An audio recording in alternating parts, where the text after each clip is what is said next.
Man, Green Robbie gets a day 8 and day 9. So welcome to the 9th day of Christmas. So this isn't going to mean a lot for anybody, but I figured what more of an iconic way to give out something.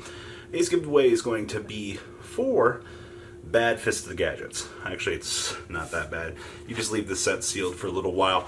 You'll have the potential to win in the long run. And it's iconic because it's gadget support, alright? Like, this is what our channel was funded on.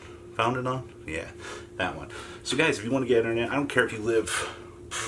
You can live in Antarctica for all I care, alright? All you gotta do is like, comment, make sure you subscribe to the channel. You got those bell notifications on. And tomorrow, on day 10, the winner for this will be in the description. It's super easy. You guys got a couple days to claim it. And well, that's all I got for this. Let's dig on into the deck profile, shall we?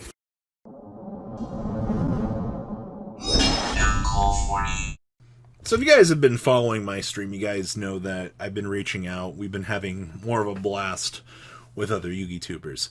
Well, the moral of this story, we actually got the chance to dual pack, what was it, a couple weeks back? And we actually got the chance to meet head-to-head battles. We got exposed to an entire new community of things, alright?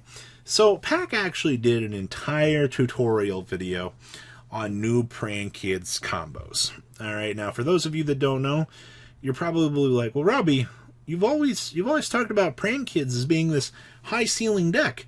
Why would I want to learn that when I could just go play easy Yu-Gi-Oh? Well, come in Phantom Rage in October into November, we get a cool new interesting card, which is Praying Kids Meow Meow.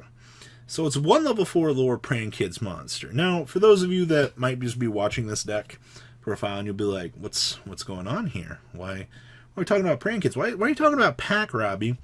Well, what is this new Praying Kids card? So first off, I got to give a shout out to Pack. He's the one that actually sent me his list. This is what he's been testing. And I wanted to go ahead and showcase this list because it's Praying Kids. It's the hot new spice at the moment.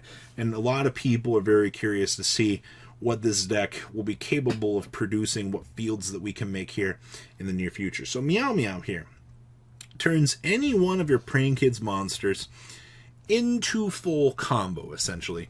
One of the biggest things that Praying Kids always had for it was the deck of literally 2 to 3 card combos.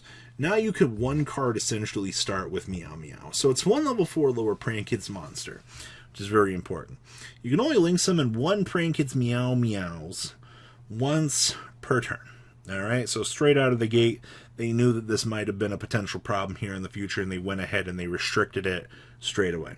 If a Praying Kids monster you control would tribute itself to activate its effect during the opponent's turn, you can banish this card from your hand or from your field or graveyard instead.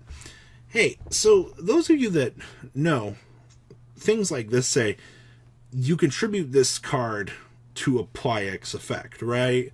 Like, all of these all essentially have the, hey, you can go ahead and tribute it out to do your thing. Well, Meow Meow here says, no, stop. You can go ahead and you can apply that effect and still keep your big monster on the field to use during the next turn, alright? So that's where like the good value in this becomes apparent. The entire deck was the king of 2 to 3 card combos. Check. Not anymore. We all do it through this. Efficiency has been sped up. Check. Now my deck can punish my opponent and still maintain my huge monsters. Check. Seems good to me.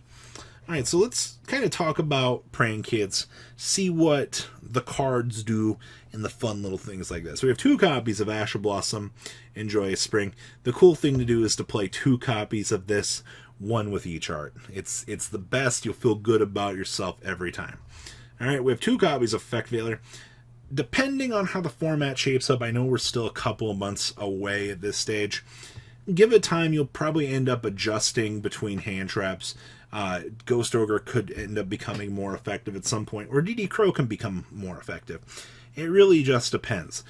So in a basic deck profile like this, adjust your hand traps. Maybe you want 3 Ash Blossoms, but feel free to adjust ratios as we start to get closer to the release. Alright?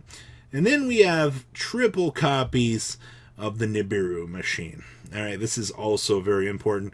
Honestly, the fact that this deck is somehow able to, still tutor for 10 hand traps is very important. Between these and the imprims down here, now that Meow Meow exists, now you can take that step back and you can play less cards dedicated to the engine. Even though you're still going to tutor on through and still climb those ladders, you can play more carefree essentially because your combo now has that padding for you on the back burner. Alright, so triple copies of Praying Kids Dropsies. So this card is sent to the graveyard as material for a fusion or link summon of a Praying Kids monster. You can pay 1,000, or you can gain 1,000 life points, and then special summon one Praying Kids monster from your hand or deck in defense position. So this is your basic extender. The reason why this deck is actually so good is just because, like, time rules are forever in your favor. Literally, you just start off with Dropsies. Oh, go ahead and gain some life. Let's time in the round, Duelist. Oh, you know what I mean? It's so cheesy. We have triple copies of Praying Kids Fancy. So if this sent to the graveyard fusion link material, you get to go ahead and send a Praying Kids card from your deck to the graveyard, except for Fancies, and then you can special summon a Praying Kids monster from your hand or deck in defense position. So we get extending here. Okay, I see you, deck. Then we have triple copies of Lamseys. So same thing if you use it as fusion or link material. You get to ping your opponent for 500. Then you can special summon one Praying Kids monster from your hand or deck in defense position. So you're telling me I can go to 9,000 life points and my opponent can go to 7,500 life points? That's a gap of 1,500 in competitive Yu-Gi-Oh! That's a lot. Alright, and then triple Roxy's. Sent to graveyard as link or fusion material, you can banish one card from your hand and draw a card, and then you get to special summon a Praying Kids monster from your hand or hand in or deck in defense position. Man, words are hard. So the fact that they gave this one draw power was absurd. Then we have one instant fusion, triple copies of Polymerization, of course, triple desires for draw power, and then we have the triple copies of Praying Kids Pandemonium. So during the main phase, go ahead and fusion summon a Praying Kids fusion monster from your extra deck using materials from your hand or field. For the rest of the turn, if this card resolves, you can not normal or special summon things except for Praying Kids monsters, but this card is literal free value town. Triple copies of Place, so when this card is activated, you get to go ahead and you get to tutor for any Praying Kids card that you want. Once per turn, if you fusion summon a Praying Kids monster, except during, damage step, you can have all of your Praying Kids monsters gain 500 attack. And if you link summon, you can power down your opponent's monsters by 500 attack. I feel like every Praying Kids player forgets to apply this effect. Almost. Then we have the Praying Kids Pranks. This is the one where you can discard to make the token. And then during the end phase, you can shuffle back the 3 to draw a card. Like, this card is really good. And of course, we have Terraforming to search for our other Rhoda. Then we have triple Imperm and the one copy of Plan. Plan getting the shuffle back and the power down on the opponent is also really cheesy.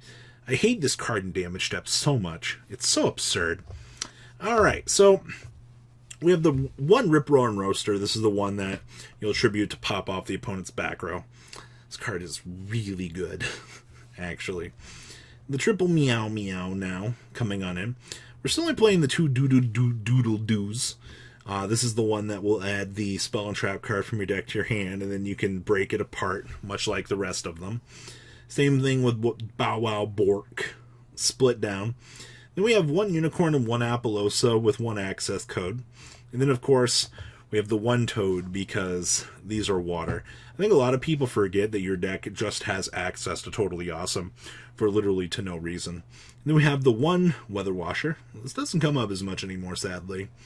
Then we have the two Rocket Ride. Then we have the one Batlin Butler. This is the general detonation across the opponent's field where your opponent goes, I hate this. So this is Pack's first real run through with Praying Kids.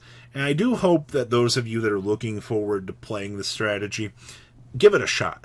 This deck, I haven't learned all of the combos personally because I don't want to sit here and just do dump, extend.